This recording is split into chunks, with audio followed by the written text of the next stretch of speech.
She was left at the train station with a baby and no name until the silent cowboy said, "You do now." Dust Creek, Wyoming Territory, winter, 1887. The wind screamed down the tracks, carrying flurries of snow and the scent of iron. The last evening train pulled away, leaving behind a trail of white steam and a single figure standing. Alone on the frozen platform, a young woman, barely 20, clutched a baby to her chest, its small face hidden in the folds of a worn blanket. Her coat was too thin, her hands trembling from cold more than fear. She stood where the man had left her an hour ago, his words still echoing in her head. "Wait here. I'll be right back." He had not come back. The ticket clerk stepped out from the small office, rubbing his gloved hands.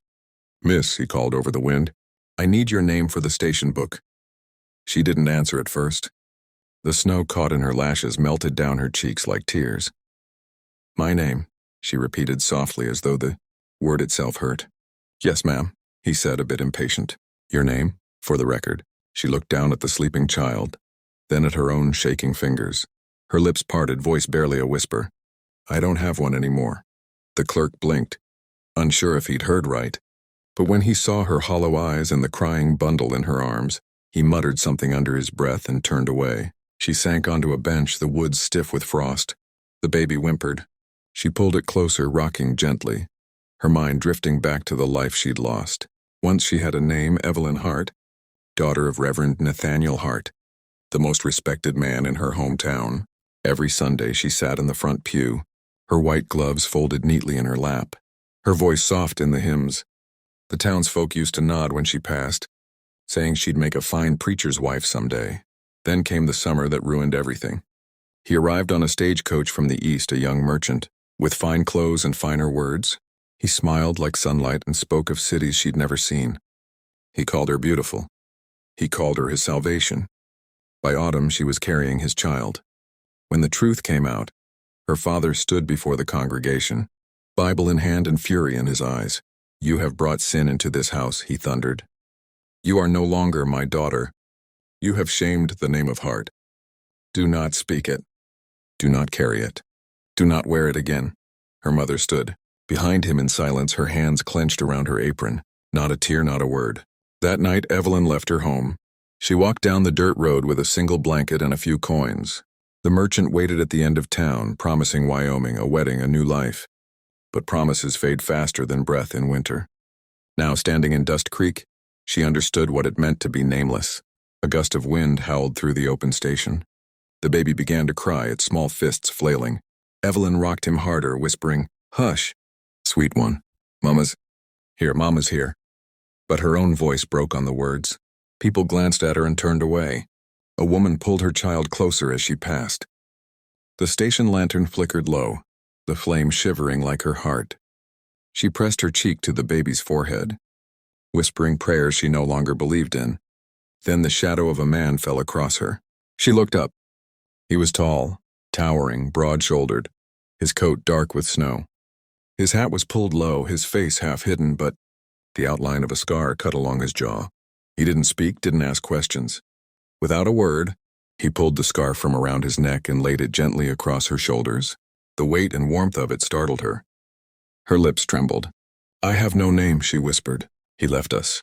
The man looked down at her, eyes steady, gray as the storm behind him. When he spoke, his voice was rough, quiet, but it carried through the wind like something solid. "You do now." For a moment, neither of them moved. Then he extended his hand, gloved, scarred, certain. She hesitated, eyes glistening. The baby's cry softened between them, and when she placed her hand in his, the cold didn't feel quite so sharp. Together, they stepped off the platform and into the snow, leaving the empty tracks behind. The snow had thickened to a dull curtain, coating the world in a hush. Richard. Avery led the girl and her baby away from the train station without a single word. His boots crunched against the ice-packed road. She followed close behind, wrapped in his scarf, her arms cradling the infant, her thoughts spinning faster than the wind. They reached a wooden structure lit dimly by lantern light. The local horse station, half stable, half shelter for cowboys passing through. Inside it was warm, the scent of hay and firewood thick in the air. Richard opened the door and gestured her in. She hesitated only a second before stepping into the glow. The man behind the counter, a stubby fellow with a pipe in his mouth, looked up. Even in Richard, "Who's the girl?" Richard didn't pause. "She's with me." That was all he said before brushing past and throwing another log on the stove. The baby stirred in the heat, and the girl, still shivering, found a seat near the fire. She loosened her grip just enough for the child to breathe easier. The stableman raised an eyebrow but didn't push it. Richard Avery wasn't a man folks questioned much. He stood by the door, arms crossed, hat low. His jaw was sharp beneath a faded scar that curved from the hinge of his mouth toward his neck, quiet proof of some violence long buried. People whispered he was mute, said a bullet had taken more than his voice during the war. Truth was he'd simply chosen silence. After his wife died, there hadn't been much left worth saying. The girl glanced up at him. Her fingers tugged nervously at the edge of the scarf he'd given her. She didn't understand this man, this stranger who didn't ask who she was or what trouble she carried. Hadn't prayed. He hadn't judged. He hadn't even flinched at the crying child. After a while she spoke. "I should tell you my name." Her voice was small, cracked. Richard looked at her, his expression unreadable. She glanced down at her hands. "It used to be Evelyn. Evelyn Hart, but I'm not allowed to use that anymore." She reached into her coat pocket and pulled out a torn page from a Bible. She unfolded it slowly, her fingers trembling from more than just the cold. "This was in the blanket I wrapped him in. It's from the book of Job." She pointed to a name, scribbled at the top corner in faded ink. "Jane, it's not much." But she hesitated. "Jane. I think I'll go by Jane now." Richard said nothing, but his eyes lingered on her a moment longer before he gave a short nod. She let out a breath she didn't realize she was holding. The fire popped in the stove. The baby, small, warm, and safe now, slept in her arms with his mouth pressed to her collarbone. Jane tucked the scarf tighter around him. Richard walked to the far side of the room, grabbed a saddle blanket and folded it into a pillow. Then without a word, he placed it gently at her feet. Not too close, not presumptive, just enough for her to feel seen, cared for. She blinked quickly and looked away. The stableman watched all this from the counter, pipe in hand. He gave a low chuckle. "Never thought I'd see the day Richard Avery brought someone in," he muttered. "Guess even ghosts need firelight sometimes." But Richard didn't answer. He simply leaned back against the wall, arms crossed, eyes on the door, silent, steady and still, and Jane, wrapped in borrowed warmth with no name but the one she chose, leaned into the heat and held her baby close.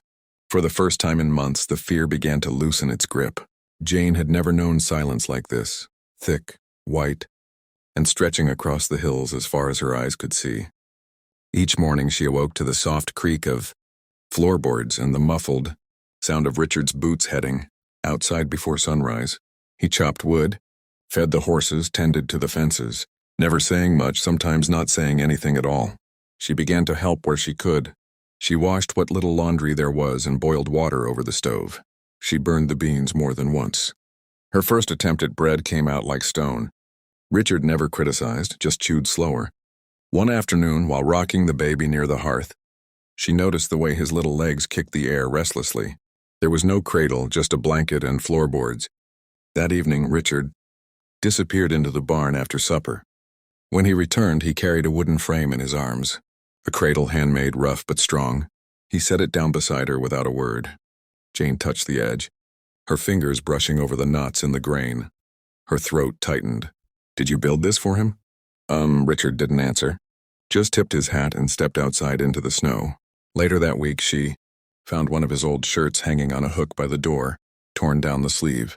She sat by the window after dusk and stitched it carefully, the needle moving in rhythm with the baby's breath against her chest.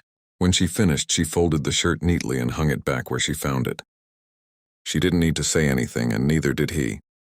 Their days settled into a rhythm. When Jane brushed the horses, Richard hauled water. When she read aloud softly to the baby, Richard listened from across the room, whittling wood or mending gear. But one night everything shifted. The baby grew, hot against her skin, his tiny body limp, his cries thin and high-pitched. Panic clawed at Jane's chest. She had no medicine, no knowledge, no one to call. She burst from her room, tears already spilling down her cheeks. "Something's wrong. I think he's burning up." "Please, please." Richard didn't ask questions. He grabbed his coat, took the child from her arms, and wrapped him in wool and leather. Then he crouched low, motioning for Jane to climb on his back, too. She shook her head, but he didn't wait. He lifted the baby with one arm and opened the door. Snow whipped across the threshold like a scream. Jane followed as Richard moved through the storm, his coat flapping, boots sinking into drifts, never slowing. She watched him from behind, the muscles in his shoulders tight with effort, the side of his face pale in the moonlight. By the time they reached the doctor's cabin, Jane's legs had gone numb. Richard didn't knock. He kicked the door twice and walked straight in. The doctor sprang to action. Jane hovered nearby, clutching Richard's scarf between her fists. "Just a fever," the doctor said finally, "but a rough one." Richard stood by the window, silent, his hat clutched in his hand. The baby whimpered once, then settled. Jane looked at Richard, and for the first time she saw it. Not just endurance or quiet strength, but a softness behind his eyes. Not duty, not obligation, something closer to love. Not for her, not yet, but for the small life they'd carried through the storm together. A life that didn't even have a name, but still mattered enough for him to brave the cold. It was nearly spring when the knock came. Jane had just laid the baby down for a nap, humming low under her breath when the sound echoed through the wood walls. She flinched. Not many people came this far into the hills. Richard wasn't expected back for another hour. She opened the door halfway and froze. A man stood there, well-dressed for a traveler, with a trimmed beard, clean gloves, and eyes that studied her like he knew her already. "You must be her," he said flatly. "The girl my brother ruined." Jane's breath caught. Her fingers tightened on the edge of the door. Who are you?" "I'm Charles Linton, and you've got my family's shame in your arms." He didn't wait for permission. Just stepped inside like he owned the place, boots shaking off snow onto the rug, before the baby stirred. The sky outside would still be gray with sleep. The world not yet awake, and without fail there was always a tin cup of tea waiting. At her place on the table, steaming gently, it stood like a silent sentinel. No note, no spoken words, just presence. It said everything she needed to hear. Someone had thought of her. She was not alone. Her curiosity turned toward the dusty ledgers Richard kept tucked away in an old wooden chest near the fireplace. Numbers, names, dates. Jane wanted to understand them. She asked for no permission. She simply opened one and began. When she made a mistake, Richard would tilt the page toward her without a word, tap once near the error, and wait. Always wait. His patience didn't feel condescending. It made her feel respected, seen, not scolded. That kind of grace was new, and it was healing. At night, she sometimes noticed little things had changed. The stuck drawer now slid open smoothly. The loose board on the porch no longer wobbled. The bent spoon she had left aside now lay straight again in the drawer. None of it was ever mentioned. He didn't do it for thanks. He did it because he cared. And in his world, actions were the clearest language of all. One morning, after stitching the hole in his old glove, she debated what to do with it. She didn't set it back on the table as before. Instead, she walked into the barn, stood quietly for a moment, then hung it beside the stall where his mare slept. The next day, she watched him reach for it. He paused, fingers brushing the leather with a rare softness. He didn't speak, he didn't need to. That moment, silent and still, was louder than any thank you. Their connection deepened in gestures. A bowl of stew left by the fire, a shawl draped over her shoulders after a long day. It was like learning a new language, one only they understood. A language of glances, of pauses, of trust. But the world outside their quiet mountainside had not changed. When they rode into town that Thursday for supplies, she kept her head low beneath her bonnet. The baby nestled in her sling, cheeks rosy from the late spring breeze. Richard led the horse always a step ahead, the shield between her and whatever lay ahead. It happened near the Mercantile. A voice rang out, sharp and cruel. Look who the cowboy brought to market. Rescue project or personal pleasure? Laughter followed. Another chimed in louder, mocking. Cowboy saves a. Ain't that just like a man with too much time and too little shame? Jane froze, the words striking deeper than she expected. Her skin burned under her collar. She looked at Richard, praying he hadn't heard, but he had. Boots scraped wood. Richard turned slow and deliberate. His gaze swept over the sneering faces like a coming storm. The air changed. She's the only one worth staying for. The street fell silent. He turned his back on them all and walked straight to her. She stood frozen, her heart pounding. When he reached her, he simply held out his hand.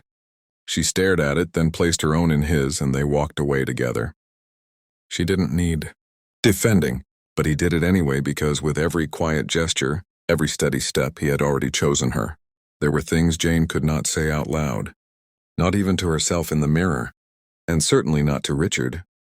Words sat too heavy in her throat, too tangled with fear and longing. So she did the only thing she knew how to do. When silence became too much to hold, she wrote them down.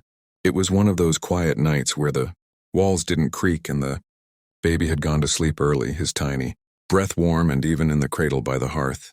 The fire crackled softly, throwing amber light across the floor. Outside, Richard was tending something, probably the barn hinge that had been squeaking all week. She could hear the faint thud of his boots on frozen ground, steady and familiar. She sat at the little table by the window, where the moonlight mixed with the golden flicker of the oil lamp, and took out a scrap of parchment from the drawer. Her fingers hovered for a moment. Then she picked up the pen. At the top, she didn't write his name. She didn't write hers either. She just began. I never expected a man like you. Not because I didn't think you existed, but because I didn't think I deserved to meet you, let alone stay. Let alone be looked at the way you do, like I'm not broken, like I'm not less. I see you, Richard Avery. I see the way you fix things without being asked, the way you leave tea before dawn, the way you listen even when I don't speak. I see the pain you carry, not the scar, but what's underneath it. And I want to say thank you for not turning away when you saw mine. I don't know what love looks like to others, but to me it looks like a man who says nothing and still makes you feel safer than you've ever been. I think I love you. She stopped, pen trembling in her hand. The words on the page didn't shout. They didn't plead. They simply existed, honest and trembling like her heart. She didn't sign it, didn't fold it. She just sat for a long while, letting the ink dry in, the hush of the night, the fire soft at her back. Then, with a breath held tight in her chest, she slipped the letter into the bottom drawer of the wardrobe, under a faded shawl and the baby's outgrown socks. A hidden place, a quiet place, a place where secrets could stay safe. It was never meant to be found, but 2 mornings later it was gone. She'd been tidying, clearing winter linens when her fingers reached for the shawl and felt nothing beneath it but wood. The letter had vanished. Her chest went tight. Her eyes darted toward the door. Richard had ridden out early that day to mend a fence down in the east pasture. He hadn't looked different, hadn't spoken more or less than usual, but something in her gut twisted slow and hard. He had read it. All day she waited for something to change, for the look to shift, for the distance to grow, but nothing came. That night she found a small bundle resting on her pillow, just a scrap of cloth tied with a bit of twine. Her hands shook as she unwrapped it. Inside was a simple necklace, an oval pendant of worn brass. Not flashy, not expensive, but it had weight. Truth carved deep into its surface were 2 words. Jane Avery. Her breath hitched. Her fingers touched the name she had chosen, and he had now chosen too. The tears came, then quiet ones, the kind that didn't ache, just released. She fastened the chain around her neck, and for the first time in a long, long while, she didn't feel like she was waiting to be sent away. She felt kept, not owned, but chosen. Jane Avery. She wore the name like a promise and fell asleep with it against her skin, no longer dreaming of the girl she used to be, but of the woman she now believed she could become. The morning was soft with mist. The hills dusted in a veil of new green, as though winter had finally exhaled its last breath and let spring begin to speak. The air was cool but not cold, the scent of wet earth and blooming wildflowers rising from the valley. Birds chirped timidly, as if testing the morning for kindness. The sky above was pale, streaked with light like an old watercolor. Richard saddled the mare himself with quiet purpose. He didn't speak, didn't leave a note, just tied a small blanket behind the saddle horn and walked to where Jane stood on the porch with the baby. Without a word, he tilted his head slightly and held out his hand. She didn't ask where they were going. She just nodded, wrapped the baby snug against her chest, and climbed up behind him. The warmth of Richard's back, the familiar scent of leather and pine on his coat, steadied her as the mare began the climb up the winding trail. The trees, still bare from winter, stood like quiet sentinels along the path. Wind slipped between the branches, carrying with it the scent of cedar and distant snowmelt. The silence wasn't heavy. It was reverent, like even nature was holding its breath. When they reached the ridge, Jane knew instantly where they were. A single cedar tree rose from the hilltop, its limbs wide, like arms open to the sky. Beneath it, weather-worn and simple, stood a gravestone. No dates, no verse, just a name. Caroline Avery. Richard dismounted first. He didn't speak, didn't look back. He simply turned, arms out, and Jane knew to hand him the child. She did so gently, her fingers brushing his. She watched him hold the baby. Not stiffly, not cautiously, but with the familiarity of someone who'd learned to carry something precious, without fear of dropping it. Then she saw it beside Caroline's stone. The earth had been freshly turned, but it wasn't a grave. It was a marker, smooth, white, unweathered, and carved into the stone were the words, Jane, the name she gave herself, and I gave my heart to. Her breath stopped. The wind rose, brushing her skirts. Her knees buckled, slightly, but she caught herself. Richard turned to her, the child in his arms. His eyes were steady, filled with a silence deeper than any poem. He didn't kneel. He didn't offer a ring. He had already given her something far more enduring. She stepped forward, fingers trembling as they traced the letters. Her heart beat so loudly she could hear it in her ears. She looked up at him, the man who had given her shelter, kindness, space, who had let her be, then let her become. Her eyes welled. She nodded.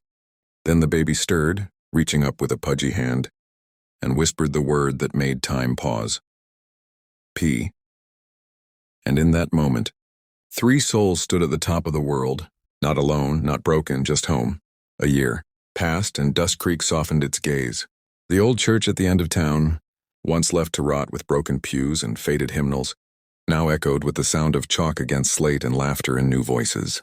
Jane stood at the front of the makeshift classroom, hands ink-stained and steady as a circle of children. Ranchers' sons, farmers' daughters, even a few orphaned souls clumsily sounded out the alphabet. She had built it slowly, letter by letter, lesson by lesson. The name outside the church door read Miss Jane Avery, School. Mistress. Richard had carved the sign himself. Each night after the school bell was tucked away and the last child ran home with a slate and a smile, Jane would walk back down the hill where their home now stood, rebuilt with her fingerprints on the curtains and his hammer marks in every beam.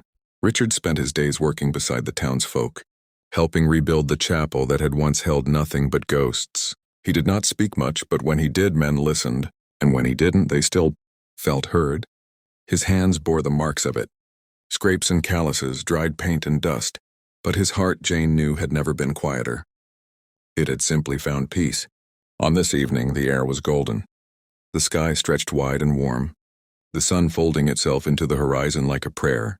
Jane sat on the porch swing, a book open in her lap. Her fingers traced the pages, but her eyes kept drifting toward the man pouring tea beside her. Richard handed her the cup wordlessly, as he always did. She smiled, lifting it gently, her fingers brushing his. Across his chest, the now 1-year-old boy, chubby and yawning, curled against him, wrapped in the same blanket Jane had carried at the train station that day long ago. Long day? Richard asked, his voice low, rough with the weight of wood dust and sunlight. Jane nodded, setting the tea aside. The Mallister boy finally learned to write his name, she said. Took him 2 weeks, but he beamed like he'd caught a star. Richard glanced down at the sleeping child in his arms. He's going to write his name, too. Jane leaned her head against his shoulder, her hand settling over the baby's back. I reckon he will, she whispered. Silence stretched between them, soft, sacred, the kind. That didn't need filling, and as the sun dipped behind the ridge, painting the porch in dusky gold, Richard reached out and took her free hand in his. Not for warmth, not for show, but because he could and because she let him. They sat like that.